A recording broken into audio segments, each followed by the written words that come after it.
mamumuno po sa ating banal na pagdiriwang ay si Reverend Father Benigno Beltran, SVD. Tumayo po ang lahat para sa pasimula ng ating misa.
Sa ngalan ng Ama, na Anak, na Espiritu Santo.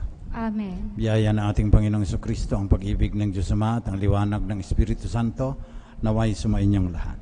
At sumaiyo rin. Mga kapatid, ngayong ika-24 na linggo sa karaniwang panahon ng simbahan, hinihimok tayo ay naanyayahan na ipanalangin ang mga katikista na siyang nagpapaliwanag sa mga kabataan ng katotohanan tungkol sa ating pananampalataya.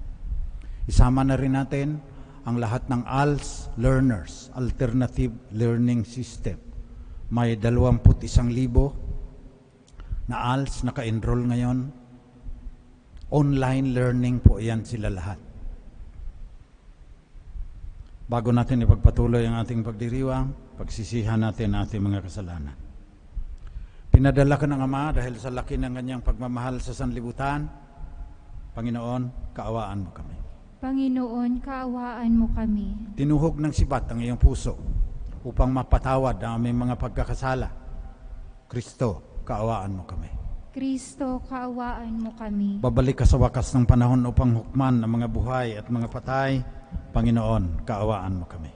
Panginoon, kaawaan mo kami. Kaawaan tayo ng makapangyarihang Diyos, patawarin ang ating mga kasalanan, patnubayan tayo sa buhay na walang hanggan. Amen.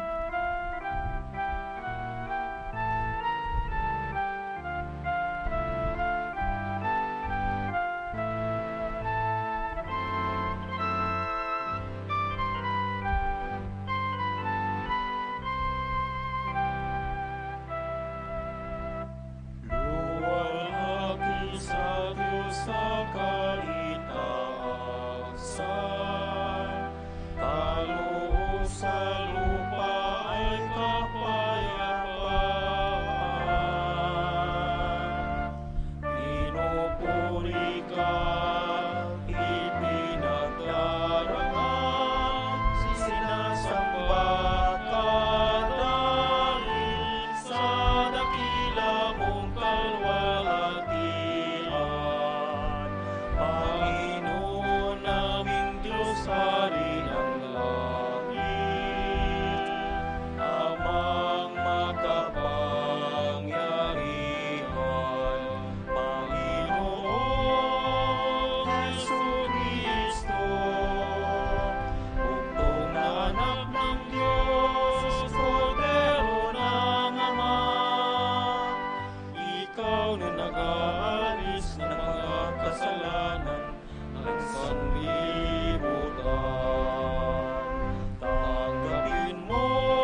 Manalangin tayo. Ama naming makapangyarihan, Ikaw ang lumikha at tagapamahala ng tanang umiiral. Tunghayan mo kami upang ang iyong awa ay aming maranasan at ipagkaloob mong Ikaw ay aming wagas na mapaglingkuran. Sa pamagitan ni Jesucristo, kasama ng Espiritu Santo, magpasawalang hanggan. Amen.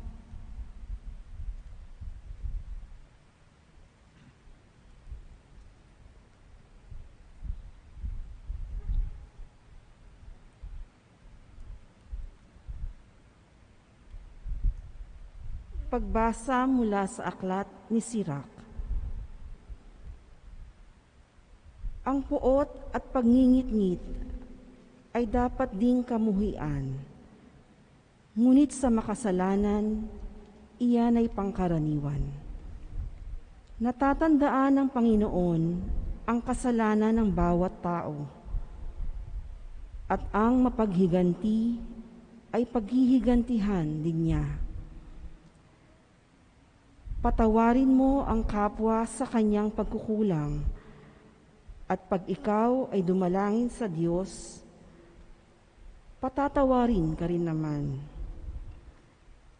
Ang nagtatanim ng galit laban sa kapwa, pag tumawag sa Panginoon, walang kakamtang awa. Kung hindi ka nahahabag sa iyong kapwa, paano mong ihihingi ng tawad ang iyong kasalanan? Kung ikaw na tao lamang ay nagkikimkim ng galit, sinong magpapatawad sa iyo sa mga kasalanan mo?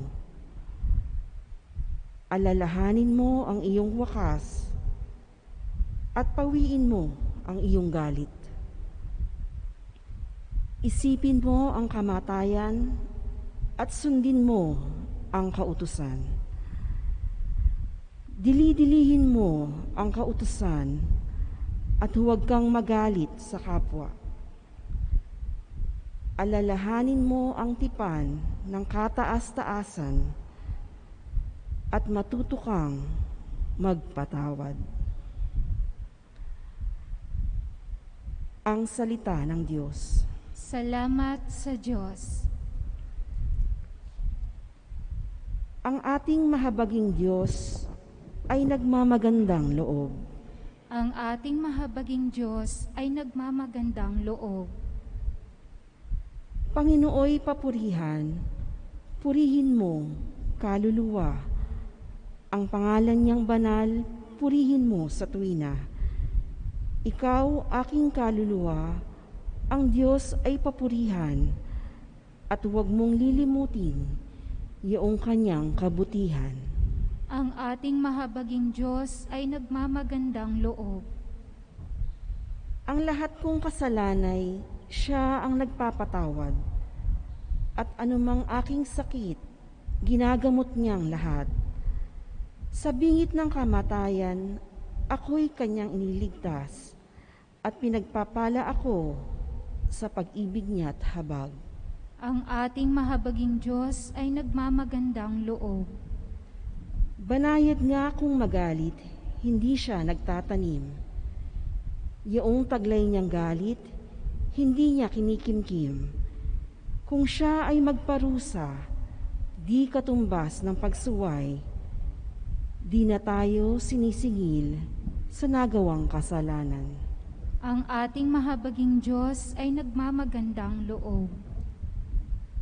Ang agwat ng lupa't langit, sukatin may hindi kaya.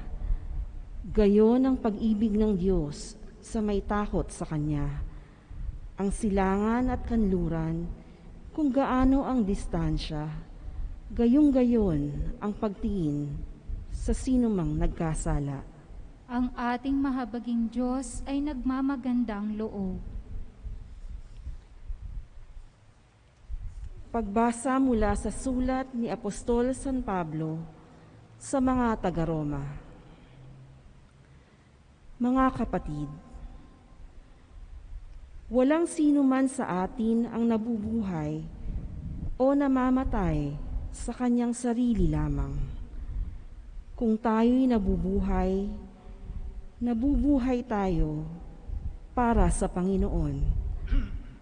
At kung tayo'y namamatay, namamatay tayo para sa Panginoon. Kaya nga, sa mabuhay o sa mamatay, tayo'y sa Panginoon. Sapagkat si Kristo ay namatay at muling nabuhay upang maging Panginoon ng mga patay at mga buhay. Ang salita ng Diyos. Salamat sa Diyos. Magsitayo po bilang paggalang sa mabuting balita.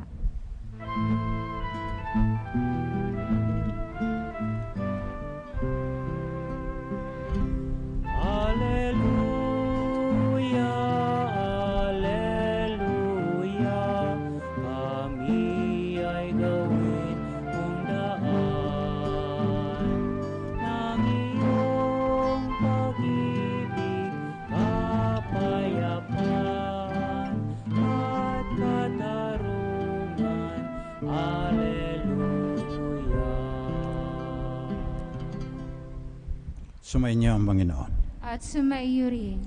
Mabuting balita ng Panginoon ayon kay San Mateo. Papuri sa iyo, Panginoon. Nung panahong iyon, lumapit si Pedro kay Jesus at nagtanong sa kanya, Panginoon, makailan kong patatawarin ng aking kapatid na paulit-ulit na nagkakasala sa akin? Makapito po ba? Sinagot siya ni Jesus, hindi ko sinasabing makapito, kundi 70 ulit pa nito. Sapagkat ang paghahari ng Diyos ay katulad nito. Pinasya ng isang hari na pagbayarin ang kanyang mga lingkod na may utang sa kanya. Unang dinala sa kanya ang may utang na 10 milyong piso. Dahil sa siya ay walang maibayad, iniutos ng hari na ipagbili siya, ang kanyang asawa, mga anak, at lahat ng ari-arian upang makabayad. Nanikluhod ang taong ito sa harapan ng hari at nagmakaawa. Bigyan pa ninyo ako ng panahon, babayaran ko sa inyo ang lahat. Naawa sa kanya ang hari, kaya ay pinatawad ang kanyang mga utang at pinaalis siya. Ngunit pagkaalis niya ron, nakatagpo niya ang isa sa kanyang kapwa lingkod na may utang na 500 piso sa kanya. Sinunggaban niya ito at sinakal, sabay wika, magbayad ka sa utang mo. Naglumuhod yon at nagmakaawa sa kanya. Bigyan mo pa ako ng panahon at babayaran kita. Ngunit hindi siya pumayag. Sa halip, pinabilanggo niya ang kanyang kapwa lingkod hanggang sa ito ay makapagbayad. Na makita ng kanyang mga kapwa lingkod ang nangyari, sila ay labis na nagdamdam. Pumunta sila sa hari, sinumbong ang nangyari. Aya't pinatawag siya ng hari. Ikaw, napakasama mo, sabi niya.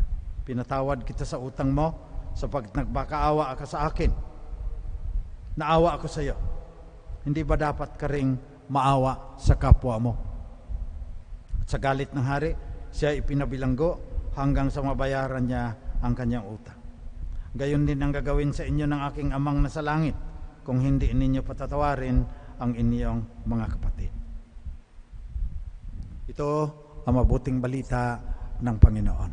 Pinupuri ka namin, Panginoong Hesukristo. Magandang umaga po sa inyong lahat. Pagpapatawad ang paksa sa linggong ito. Sa unang pagbasa, sinabi na ang Panginoon ang siyang maghihiganti. Patawarin mo ang iyong kapwa sa kanyang pagkukulang. Pag ikaw ay dumalangin sa Diyos, papatawarin ka rin naman gaya ng ating panalangin sa Ama namin. Patawarin mo kami sa aming mga utang, mga pagkakasala, gaya ng pagpapatawad namin sa nagkakasala sa amin. Sa ikalawang pagbasa, sinabi ni San Pablo na kung tayo'y namamatay tayo para sa Panginoon.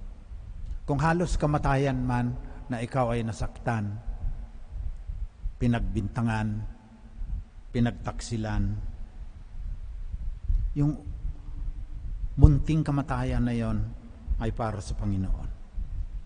At sa Ebanghelyo, sinabi dito, pinatawad tayo ng malaking utang, 10 milyong piso ang sinabi sa Ebanghelyo. Hindi natin mapatawad yung ating kapwa na 500 piso lang ang utang. Kasama na yan sa ating karupukan. Yung aso nga na natutulog, pag natapakan mo, kakagatin ka. Instinct. Kaya tayo rin, kung sa tingin natin, nasaktan tayo, kung hindi natin gagamitin ang ating pag-iisip, instinct din na maghiganti tayo. Lalo na, may mga kultura tayo na mapaghiganti. May mga tribo pa nga, pag nasaktan mo sila, tatanim ng puno, hindi nila puputulin ang kahoy na yon hanggang hindi sila nakapaghiganti sa iyo. Sa amin sa Mindanao, mayroon doong rido, family feud. Nasaktan mo yung isa sa pamilya, kailangan paghigantihan mo yung pamilya doon. Nagiging pamilya na ang labanan. Minsan hindi na alam ko ano ang dahilan, basta namatayan kami, papatay din kami ng 2 sa inyo. Inabot ko pa sa Cavite nung matagal na, seminarista pa kami. Doon, pag walang puntahan sa huwes, pag nagkataon, nagkiganti din sila. Pero hindi nga yan maganda. Hindi naman inutos sa atin ng Panginoon na walang dahilan. Bakit tayo magpapatawad? Sinabi na sa Fiddler on the Roof, kapag ang patakaran na sinusunod natin ay yung mata sa mata at ngipin sa ngipin, hindi magtatagal, bulag at bungal na tayong lahat.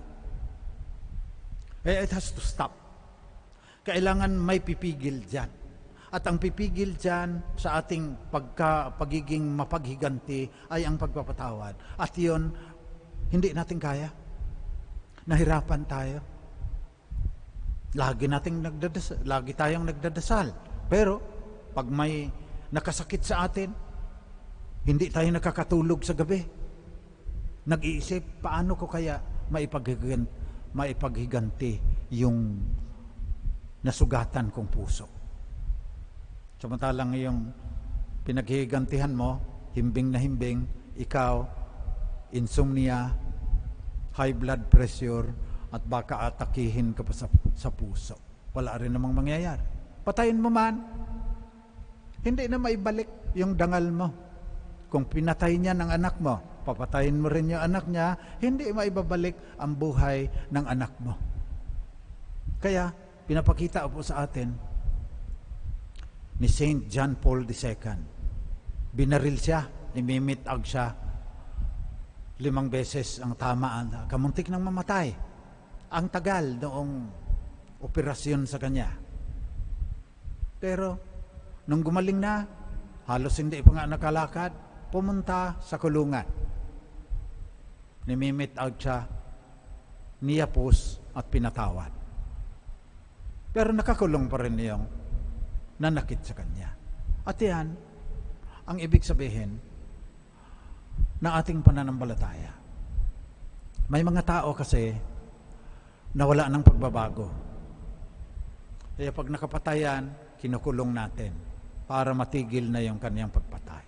May mga tao na sociopath, psychopath. Hindi nila maubos maisip yung sakit na dinudulot nila sa iba. May maling koneksyon sa kanilang mga utak. Kukulong natin yan. Tayo magpapatawad. Kagaya ni St. John Paul II, kagaya ni Nelson Mandela, kinulong ng 28 taon. Paglabas niya, siya ang naging presidente, pinatawad niya lahat yung mga puti sa South Africa. Kaya kailangan natin ang tulong ng Panginoon. Narito po tayo sa sa dambana ni Jesus ang banal na diwa. Sa theology, sinasabi na kailangan natin ang banal na diwa para mabigyan tayo ng lakas. The divine word as power. Kailangan natin ang banal na diwa para mabigyan tayo ng kahulugan. The divine word as meaning. Kailangan natin ang banal na diwa para mayroon tayong inaadhika, pinipithaya, minimithi, nilulunggati. Kailangan ng tao na mayroon siyang pangarap, the divine word as hope. Pag naibigay sa atin ng Panginoon yan, madaling magpatawad. The divine word as strength. Because He gave the example. Father, forgive them for they do not know what they are doing. Samantalang pinapako ang kanyang kamay at paa, pinatawad na kaagad. Kung nahirapan tayong magpatawad, hingi tayo ng lakas mula sa banal na diwa para hindi na lalalim pa ang hidwaan. Yung mga Pilipino, mahilig yan magtanim, nangungumpisal.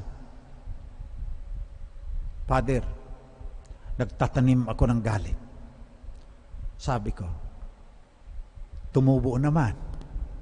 Kasi minsan tayo dinidiligan natin, iniisip natin na hanggang grabe na yung ating galit kaysa noong simula pa lang. Kailangan natin ng lakas mula sa banal na diwa. We need the power and the strength from the divine word to overcome our own weakness and our difficulty in forgiving so that we can triumph over our vengefulness. Ang pangalawa, kailangan natin ang banal na diwa para mabigyan ng kahulugan yung ating pagpapakasakit na lunukin na lang natin yung ating pride, patawarin natin, huwag na nating paghigantihan, bahalaan ang batas sa Kanya. Kailangan naman ang batas para sa kaayusan. So may kahulugan. Sabi sa pangalawang pagbasa, pag tayo ay namatay, namatay tayo kay Kristo. Pag tayo ay nagpatawad, nagpapatawad tayo kay Kristo. Naging atin yung kanyang buhay, naging atin yung kanyang misyon. Yun ang kahulugan ng pagpapatawad. Maliban sa kahulugan na expression of gratitude bilang pasasalamat. Pinatawad ka ng 10 milyong piso, patawarin mo na yung 500 piso na utang sa iyo ng kapwa mo. Yung kasalanan mo nga, walang hanggan yun dahil yung Diyos na nilapastangan mo, walang hanggan. Walang hanggan din dapat ang pagkukulong sa iyo, ibubulid ka sa impyerno, nawala na yon dahil namatay si Jesus sa krus. Yun ang kahulugan ng ating pagpapatawad. At maliban pa doon, mayroon tayong inaasam-asam na bituin. Ito yung ating inaadhika, ito yung ating pinipithaya, ito yung ating nilulunggati at minimithi. Nasabi sa prepasyo, mamaya, naglagak sa amin ang iyong anak ng katiyakang nakalaang mabuhay kami sa piling mo kailanman. Ito yung ating pangwakas na tadhana. Huwag tayong mailihis dahil may sama tayo ng loob. Minsan sa ating buhay, nagbibilang tayo ng tipaklong sa ating paanan, nabubulagan na tayo sa bituin na binibigay sa atin ng Panginoon. Itong bituin ang dahilan kung bakit narito ka sa sansinukob na ito kasama ng mga planeta, bituin, galaksi. Yan ang dahilan para mabuhay ka. Umasa na maging kaisa sa Ama, Anak, at Espiritu Santo. Kaya sa misa pong ito, ngayong linggo, hilingin natin sa Panginoon na may bigyan tayo ng lakas na magpatawad, na may bigyan ng kahulugan ang bawat sandali ng ating pagpapatawad at hindi tayo mailihis sa ating pagtingin sa pangwakas nating tadhana. 30 taon ako sa Smoky Mountain, ang dami ring pasakit. na tinanggap ko ron dahil sinisiraan ng marami. Minsan, yun pang natulungan mo ng malaki, yun ang nagkakasakit sa'yo. Pero, ang pangarap, magkaroon ng pabahay ang 20,000 mga dating basurero sa Smoky Mountain. Nangyari po yan. Para hindi nilihis ng pasakit na tinanggap ang pangarap na maitaas naman ang antas ng buhay ng mga taga Smoky Mountain. Yan po ang ating panalangin. Panalangin natin ang mga katekista na sana maabot nila yung mga kabataan at ito ang kanilang mensahe. Ang mga bata ngayon medyo marupok na. Kaunting problema lang, papakamatay na. Kaunting cancel lang sa social media, in-unfriend sila, nagmumukmok na ng 3 araw. Kailangan nila ang banal na diwa. Kailangan nila ang lakas, kailangan nila ang kahulugan, kailangan nila ang adhika. Panalangin natin na lahat ng katekista ay magkaroon ng biyaya to communicate para maipahaliwanag ito sa paraang maintindihan ng mga kabataan ngayon na wala nang inaatupag kundi yung kanilang mga cellphone, yung K-pop, yung Mobile Legends at kung ano-ano pa. Kailangan nila ang banal na diwa, sana maipaliwanag ng mga katekista at ang dapat, sabi ng Santo Papa, ang unang katekista ay yung kanilang mga magulang. Panalangin din natin ang mga ALS na ang programa ng gobyerno sa kanila, ng DepEd, ay magbigay sa kanila ng pag-asa sa isang magandang kinabukasan.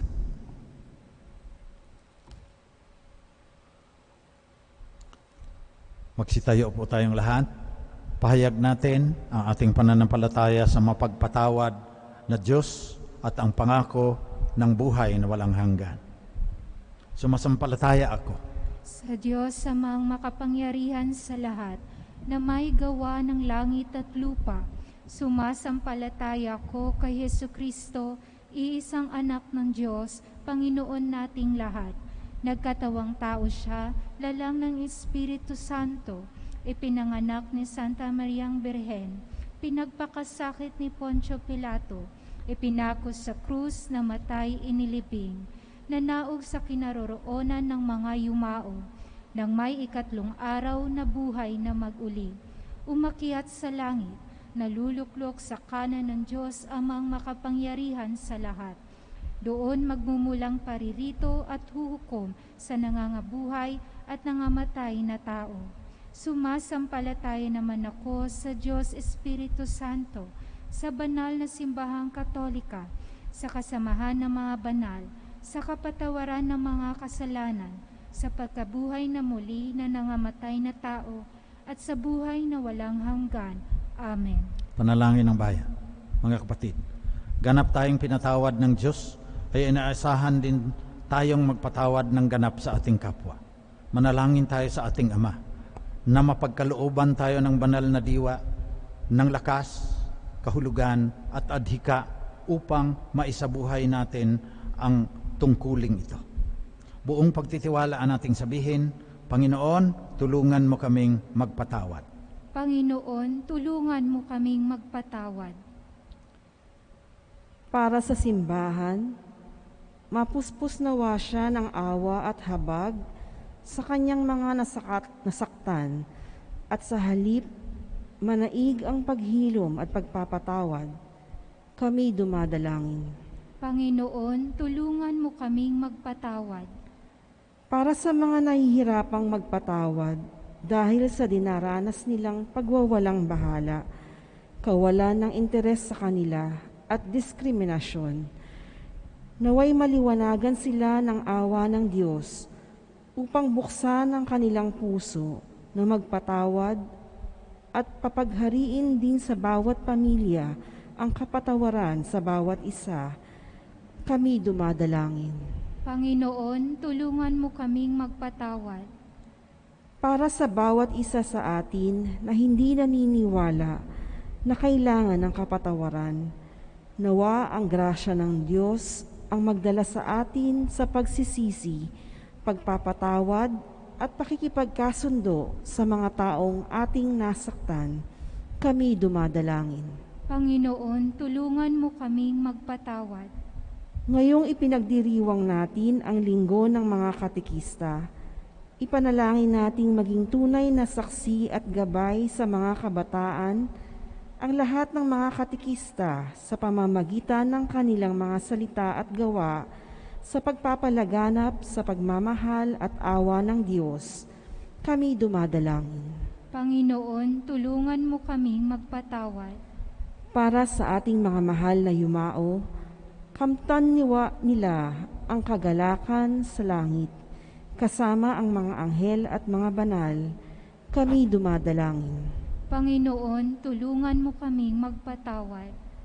Ipanalangin natin ngayon ang kahilingan ng ating pamayanan at mga personal na kahilingan.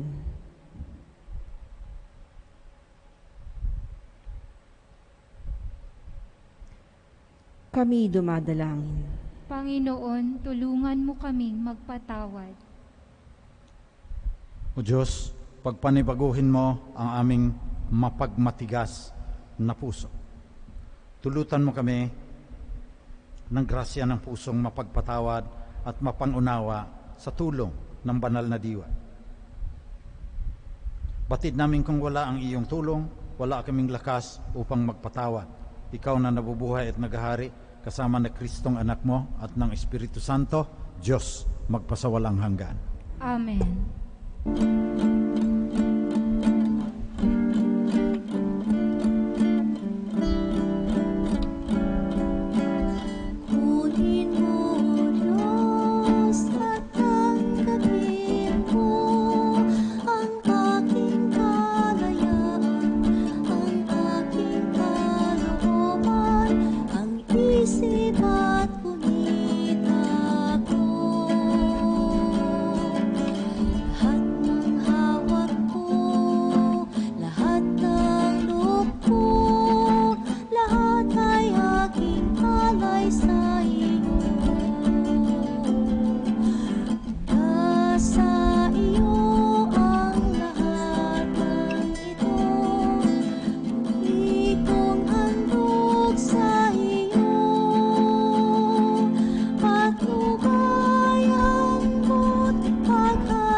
Manalangin kayo mga kapatid, itong ating pag-aalay ay maging kalugod-lugod sa Diyos namang makapangyarihan. Tanggapin nawa ng Panginoon itong paghahain sa iyong mga kamay sa kapurihan niya at karangalan sa ating kapakinabangan at sa buong sambayanan niyang banal.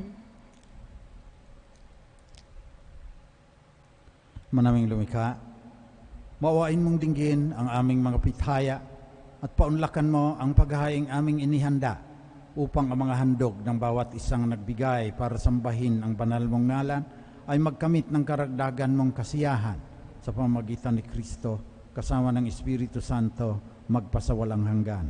Amen. Sumainyo ang Panginoon. At sumaiyo rin. Taas sa Diyos ang inyong puso at diwa. Itinaas na namin sa Panginoon. Salamatan natin, Panginoong ating Diyos. Marapat na siya ay pasalamatan. Manaming magpangyarihan, tunay ngang marapat na ikaw ay aming pasalamatan. Nasa iyo ang aming buhay, pagkilos at pag-iral. Sa pamumuhay namin araw-araw, tinatapasan namin ang iyong pagmamahal. Sa pag-ibig mong ipinunla sa sangkatauhan, ang Espiritu Santo ay unang aning bigay ng anak mong naglagak sa amin ng katiyakang nakalaang mabuhay kami sa piling mo kailanman. Kaya kasama ng mga anghel na nagsisiawit ng papuri sa iyo, nang walang humpay sa kalangitan, kami nagbubunyi sa iyong kadakilaan.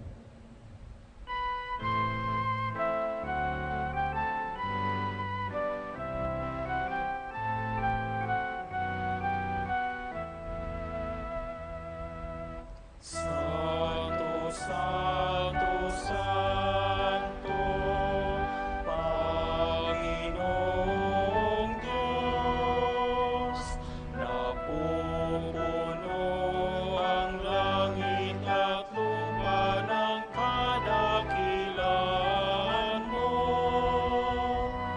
Hosana, Hosana, Hosana sa kaitaasan.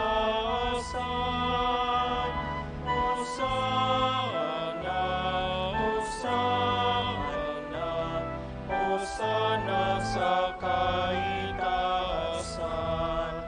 Pinagpala ang naparirito sa ngalan ng Panginoon. Hosana, Hosana, Hosana sa kaitaasan. Hosana, Hosana, Hosana sa kaitaasan.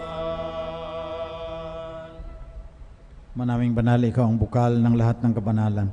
Kaya sa pamamagitan ng iyong Espiritu, gawin mong banal ang mga kaloob na ito, upang para sa aming maging katawan at dugo ng aming Panginoong Jesucristo.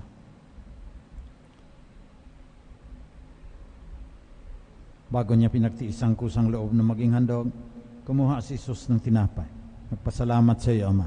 Hinatiin niya yon, binigay sa kanyang mga alagad at sinabi, tanggapin ninyo lahat ito at kanin.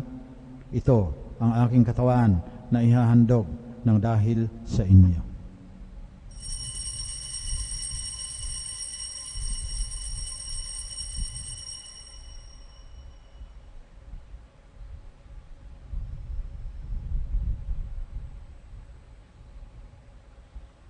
Sa kanoning paraan, pagkatapos ng hapunan, kinuha ni Jesus ang kalis. Muli siyang nagpasalamat sa iyo, Ama. Binigay niya ang kalis sa kanyang mga alagad at sinabi, tanggapin ninyong lahat ito at inumin. Ito ang kalis na aking dugo, ng bago at walang hanggang tipan. Ang aking dugo na ibubuhos para sa inyo at para sa lahat sa ikapagpapatawad ng mga kasalanan. Gawin ninyo ito, panglagi ninyo akong maalaala.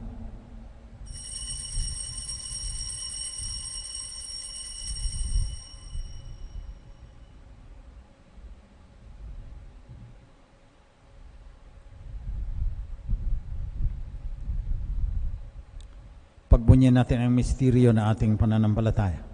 Si Kristo'y namatay, si Kristo'y nabuhay, si Kristo'y babalik sa wakas ng panahon.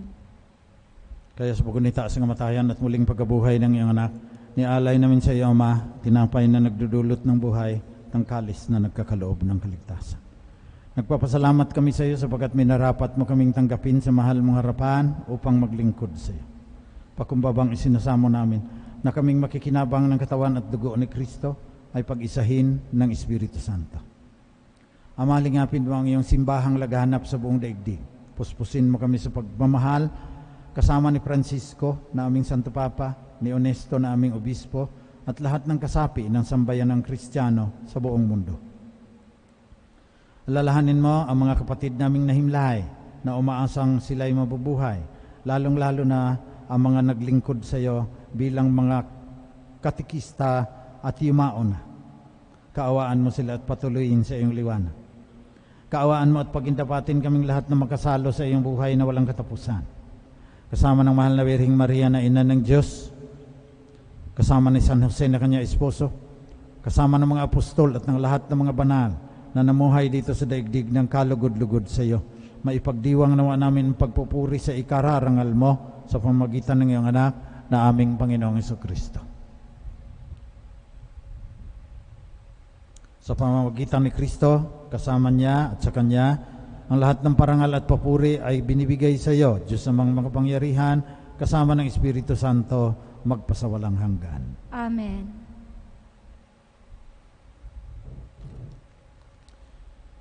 Panalangin natin na patawarin ang ating mga sala para ng pagpapatawad natin sa nagkakasala sa atin ayon sa turo ni Jesus, ang banal na diwa.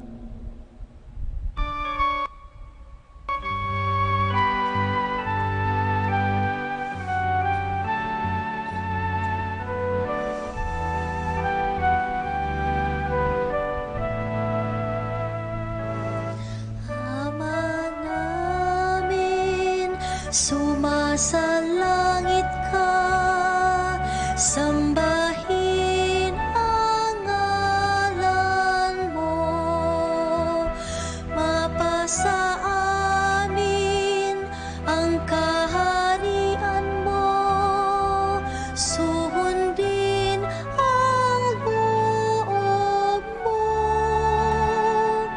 dito sa lupa para ng sa langit, bigyan mo po kami ngayon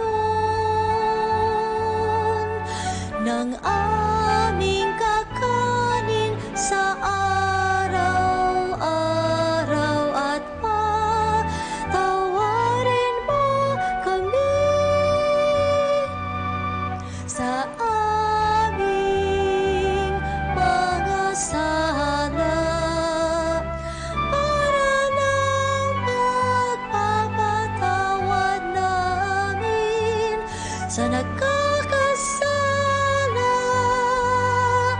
sa amin, at huwag mo kaming ipahintulot sa tukso, at iatya mo kami sa lahat ng masama. Nihilingan namin, Panginoon, na iadya mo kami sa lahat ng masama. Pagkalooban mo kami ng kapayapaan na palagian, pang sa tulong ng iyong awa, lagi kaming maligtas sa kasalanan at malayo sa lahat ng kapahamakan. Samantalang aming pinanabikan ang dakilang araw ng muling pagbabalik ng tagapagligtas naming si Jesucristo. Sapagkat iyo ang kaharian at ang kapangyarihan at ang kapurihan magpakailanman. Panginoong Jesucristo, sinabi mo sa iyong mga apostol, kapayapaan ang iniiwan ko sa inyo, ang aking kapayapaan ang binibigay ko sa inyo. Tunghayan mo ang aming pananampalataya, tuwag ng aming pagkakasala. Pagkalooban mo kami ng kapayapaan at pagkakaisa ayon sa iyong kalooban, kasama ng Espiritu Santo, magpasawalang hanggan. Amen. Kapayapaan ng Panginoon ay laging sumainyo. At sumaiyo rin. Magbigayan kayo ng kapayapaan ng banal na diwa sa isa't isa.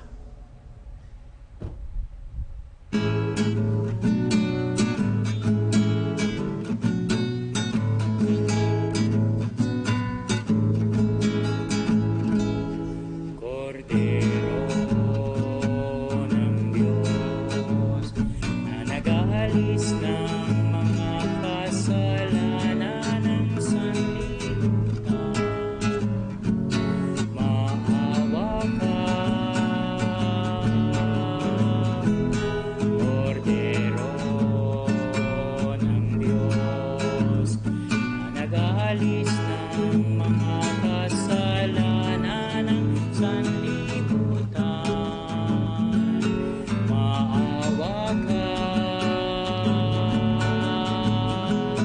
Cordero ng Diyos, na nag-aalis ng mga kasalanan, ipagkaloob mo sa amin ang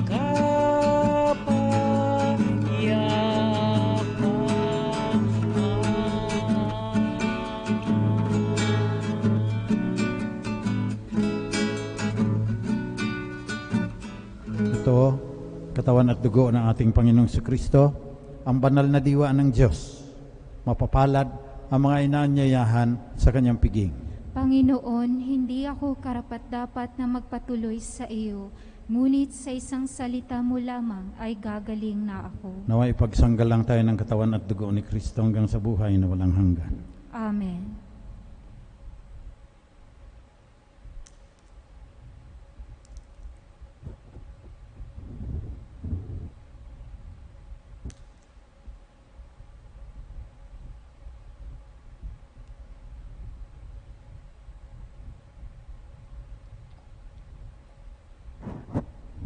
espiritual na pakikinabang.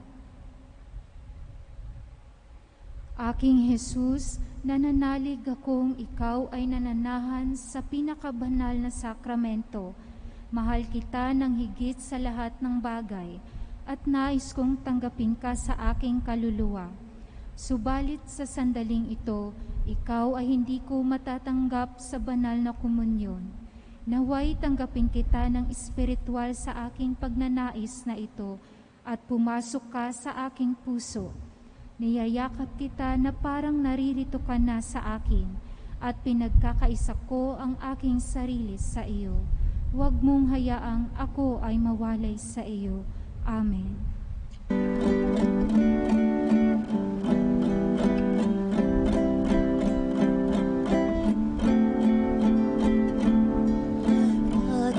Pag-ibig ang siyang bumukaw sa ating tayong nagmamahal. Diyos ay pag-ibig, Diyos ay pag-ibig, Diyos ay pag-ibig.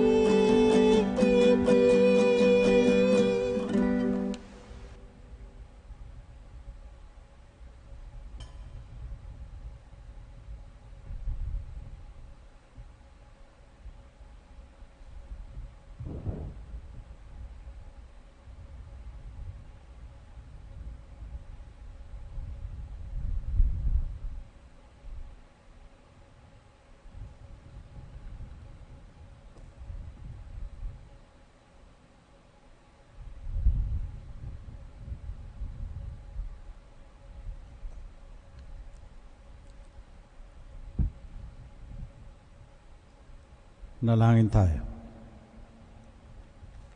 Manawing mapagmahal, ang aming kalooban naway pagharian ng aming tinanggap na pakikinabang, upang wag ang diwa namin ang umiral, kundi ang bunga ng pagdiriwang ang laging mamamayani sa amin sa pamamagitan ni Jesucristo. Kasama ng Espiritu Santo, magpasawalang hanggan. Amen. Oratio Imperata. Makapangyarihan at mapagmahal na Ama, lumalapit kami sa iyo sa aming pangangailangan upang hilingin ang proteksyon laban sa COVID-19 na nagpapahirap sa marami at kumikitil ng maraming buhay.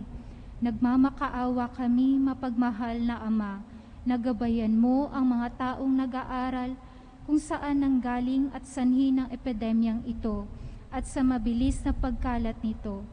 Gabayan mo ang mga kamay at isipan ng mga eksperto sa medikal na maaaring silang maglingkod sa mga may sakit na may kakayanan at pagkikiramay, at sa mga gobyerno at pribadong ahensya ay silang dapat makapaghanap ng lunas at solusyon sa epidemyang ito. Iligtas mo kami sa lahat ng uri ng karamdaman. Pagalingin mo po ang mga may sakit at buhayin mo sa amin ang pagkakawang gawa upang kalingain namin ang bawat isa. Hinihiling namin ito sa pamamagitan ni Jesucristong anak mo na nabubuhay at nagahari kasama mo at ng Espiritu Santo, iisang Diyos magpasawalang hanggan. Amen. Mahal na Birhen, mapagpagaling sa mga may sakit, ipanalangin mo kami. San Rafael, ang Arkanghel, ipanalangin mo kami. San Roque, ipanalangin mo kami. San Lorenzo Ruiz, ipanalangin mo kami. San Pedro Calungsod, ipanalangin mo kami. San Arnold Jansen and Joseph Reynadimitz, ipanalangin mo kami. Sumainyo ang Panginoon. At sumaiyo rin. Pagpalain kayo ng mapagmahal na Diyos, Ama, Anak, at Espiritu Santo. Amen. Tapos ng banal na misa, humayo kayo sa kapayapaan ng banal na diwa. Salamat sa Diyos.